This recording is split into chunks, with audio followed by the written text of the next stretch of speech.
ఓం శ్రీ జ్ఞాన సరస్వతి నమ. అందరికీ వసంత పంచమి శుభాకాంక్షలు తెలియచేస్తూ అమ్మవారి అనుగ్రహంతో అందరూ కూడా విద్యారంగంలో ఉద్యోగ రంగంలో ఉన్నత స్థాయిని చేరుతూ మంచి మేధాశక్తులుగా ప్రతిభావంతులుగా అవ్వాలని కోరుకుంటూ వసంత పంచమి గురించి ప్రాముఖ్యత ఏమిటో ఇప్పుడు తెలుసుకుందాం. బ్రహ్మదేవుడు తన కమలం నుండి నీటిని విశ్వంలోకి చిలకరించి చైతన్యము, ధ్వని మరియు జ్ఞానాన్ని నింపాడు. ఆ దివ్య క్షణంలో సరస్వతీదేవి తెల్లని వస్త్రాలతో అలంకరించబడి ఒక చేతిలో వీణ పట్టుకొని ఇంకో చేతిలో స్ఫటిక జపమాలను పుస్తక గ్రంథాన్ని పట్టుకొని కనిపించింది.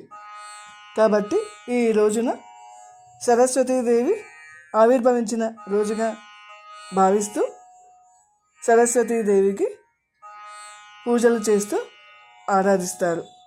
మాఘమాసము శుక్లపక్షము పంచమి రోజున ప్రకృతి వసంతానికి స్వాగతం పలుకుతున్నందున వసంత పంచమి అని జ్ఞానసరస్వతీదేవికి కీర్తిస్తూ శారదాంబ నమోస్తుతే, శ్రీ శారదాంబ నమోస్తుతే. సంగీత సాహిత్య మూలాకృతి శ్రీ శారదాంబ నమోస్తుతే. నాదసాధనే ఆరాధనం రాగాలాపనే ఆవాహనం గలపీఠమే రత్న సింహాసనం గలపీఠమే రత్న సింహాసనం సరిగమల స్వరసలీల సంప్రోక్షణం శ్రీ శారదాంబ నమోస్తుతే.